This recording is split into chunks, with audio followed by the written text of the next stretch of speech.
Sicredi Visa.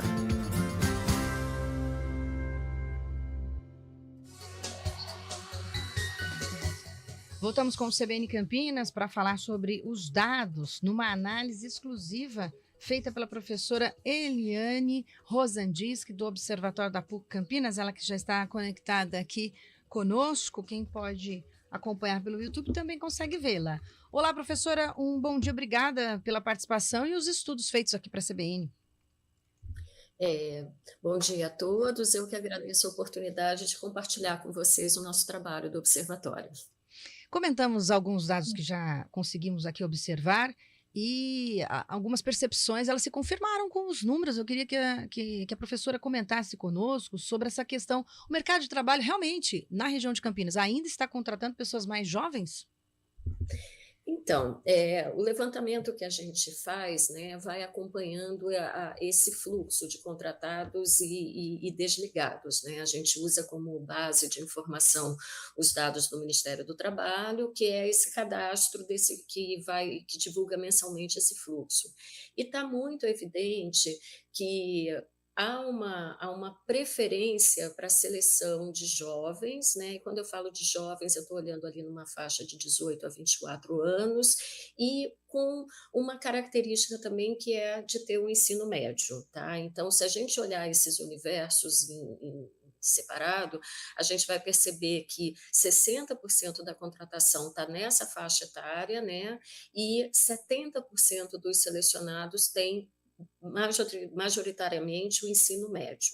E aí a gente tem que olhar esses dados um pouco assim, tentando perceber qual que é a dinâmica que nós temos de geração de postos de trabalho, né? Qual está sendo a estratégia das empresas, principalmente de 2021 para 22 para frente, que é para tirar o período pós-pandemia, todo aquele desajuste que pode estar contaminado ainda pelos efeitos da crise.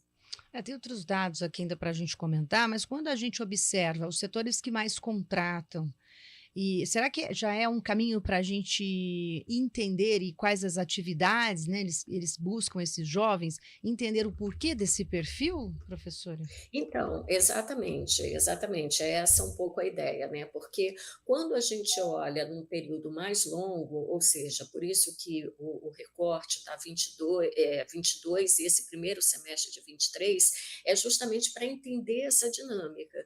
E o que a gente observa? Do ponto de vista dos setores mais dinâmicos, nós tivemos o comércio, que é um setor importante na geração de postos de trabalho, que ele está ali num segmento terciário da economia, mas conforme a economia vai reativando, o comércio reativa junto. Nós temos aqui os serviços administrativos complementares a uma estrutura produtiva, e temos também alojamento e alimentação, que são segmentos que, pela nossa configuração urbana, são segmentos que tendem a gerar postos de trabalho. Então, nesse sentido, esses setores estão demandando mão de obra. Quando a gente olha um outro aspecto, que aí tem que ter uma atenção especial, que é o emprego industrial. E nesse 1 ano e meio nós tivemos uma geração de emprego industrial importante. Foi o terceiro segmento que mais gerou atividade nesse 1 ano e meio, o que mostra um cenário. Ele deveria estar adiantado nesse processo, mas é um cenário de recuperação, ou pelo menos de confiança na economia. Professora, bom dia, aqui é o Felipe falando. Bom dia. A gente repercutiu mais cedo aqui a mensagem de um ouvinte, falando, ele estava até, antes até da entrevista, quando a gente estava no jornal da CBN ainda, ele deu um chute aqui muito certeiro. Os jovens nessa faixa etária estão sendo mais chamados porque os salários são mais baixos e o que ele considera aqui uma precarização do mercado. Bom, nos dados levantados pela senhora aqui para a CBN Campinas, a gente mostra aí salários de admitidos na casa dos R$ 1.490 em algumas Dependendo, funções. Isso, exatamente. dependendo da função. Dependendo do setor de atividade, nós temos jovens sendo contratados nessa faixa etária, nessa faixa de remuneração. E mais do que isso, né, em média, se a gente pega e junta essas duas características, o jovem com a faixa etária, a média do salário de contratação está R$ 1.700. Então, isso significa um valor muito baixo, e uma coisa que eu gostaria de até falar para vocês, nesse reajuste também, nessa forma de recuperação da economia, nós estamos tendo uma queda no emprego das pessoas de 50 anos e mais, que tendem a ter uma remuneração mais elevada. Então, esse cenário talvez seja a coisa mais preocupante diante do movimento de recuperação das atividades. Por que eu chamo a atenção disso daí?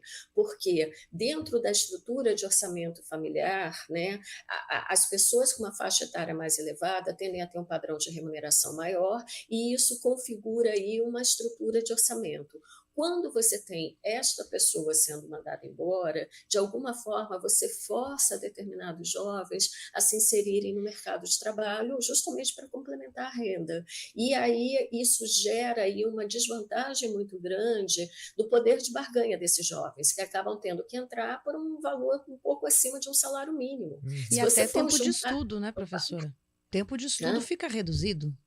Exatamente, o tempo de estudo, por mais, e eu como professora universitária, eu privilegio muito a possibilidade das pessoas se formarem, né? Eu defendo muito a questão da escolaridade, mas a gente sabe que um jovem que está indo para o mercado de trabalho, ele tem, o ideal seria ele ir como um jovem aprendiz, ele ir em uma atividade mais inserida com o projeto de formação dele, e muitas vezes o que a gente está vendo? Vendedores, auxiliares, são ocupações que são muito, que tendem a gerar realmente uma certa precarização aí no uso dessa mão de obra, né? Inclusive sobre essa questão dos setores que mais desligaram empregados com mais de 50 anos, uma redução aí de 3.500 postos de Posso, trabalho. A gente está falando de um exato. número extremamente relevante. Aí, Fala, desculpa. não, desculpa, pode concluir.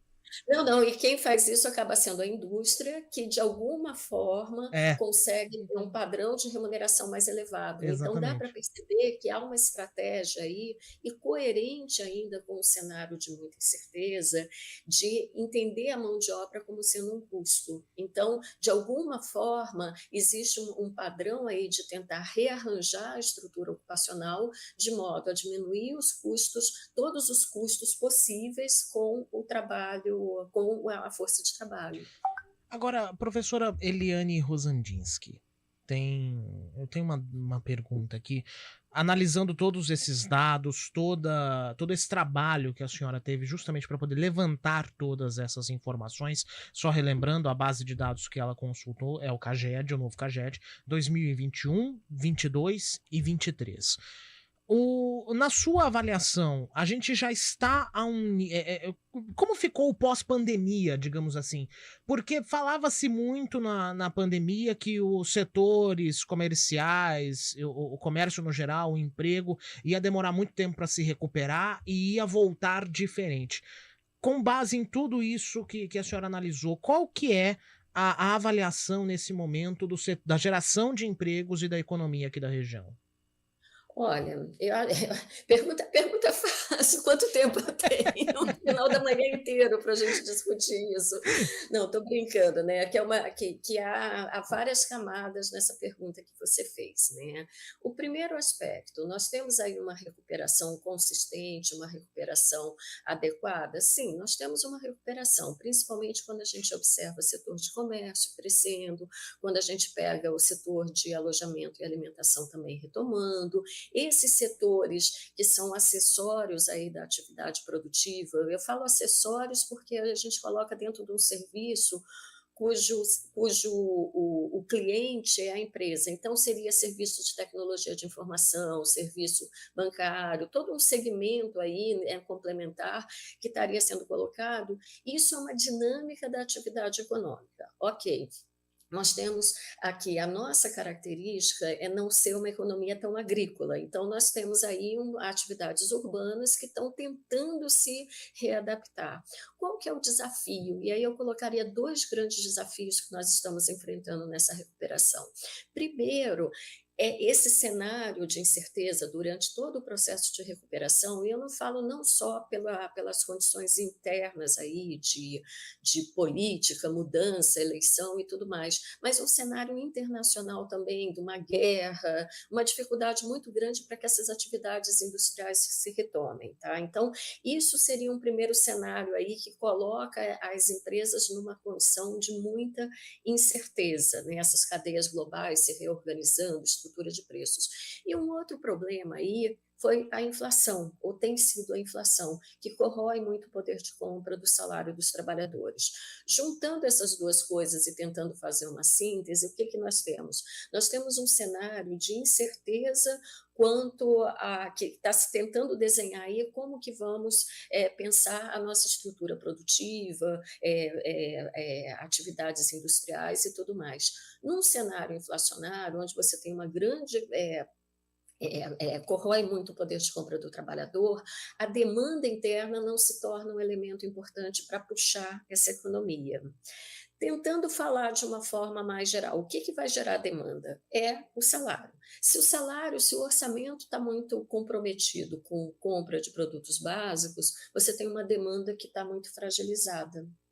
Então, a indústria se coloca num compasso de espera. Esse compasso de espera faz com que ele use estratégias de reduzir o custo da força de trabalho. Sim, Ao porque reduzir não o tem custo como. da força de trabalho, o que acontece? Ele novamente fica com uma demanda.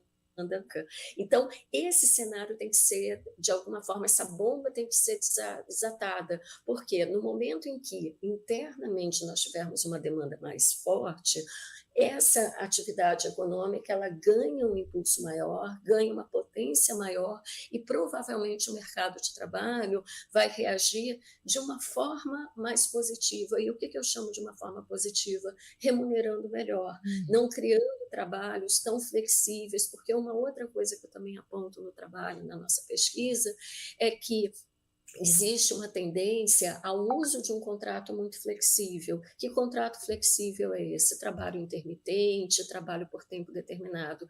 10% das vagas hoje no mercado de trabalho formal, que a gente chama, porque tem um contrato, tem essa característica, o que gera uma instabilidade ainda maior para a demanda.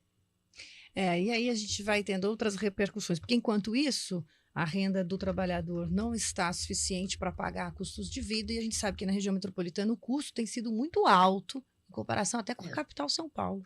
Então, temos muito o que temer aí por esse período de transição, mas se esse cenário futuro for realmente positivo, a gente torce para se desatar realmente essa, vamos dizer, bomba, como a professora está colocando.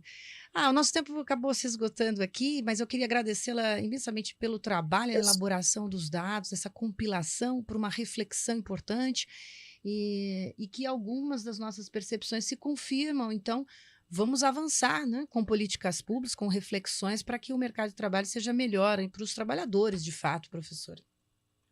Eu gostaria só de que a gente chamar a atenção para uma coisa que hoje está começando e eu acho que a gente tem que ficar atento, que está sendo a reunião do Copom para definir a taxa de juros, porque isso afeta enormemente a atividade produtiva. Assim, nós estamos vendo algo inimaginável numa situação de recuperação da atividade, que seria necessário, que são grandes cadeias de comércio sofrendo fortemente o impacto. Nós temos a indústria automotiva sofrendo o impacto e famílias endividadas também sofrendo impacto de taxa de juros. Então, existe um conjunto aí de ações que tem que ser pensadas de uma maneira articulada para que a gente tenha uma política monetária que não seja um empecilho para o crescimento. E isso não somos nós, economistas, apenas que estamos falando, né? Quem está ali no cotidiano está percebendo o impacto. Então, eu acho que se a inflação já arrefeceu um pouco, é o momento da gente ter um olhar um pouquinho mais cuidadoso aí do que pode ser feito em relação à atividade produtiva, né? Porque não dá para ter uma política monetária restritiva num cenário que a gente precisa de circulação de moeda para ativar a economia, né? Perfeito. Eliane Rozandinsky, obrigada pela participação e o trabalho. Eu que agradeço a oportunidade. E a gente continua aqui, né, contando com a sua colaboração sempre. Um bom trabalho e obrigada mais uma vez. Eu que agradeço. Um ótimo dia para vocês. Bom dia, 10h33. CBN Campinas. Oferecimento Recap, Sindicato dos Postos de Combustíveis. Repórter CBN.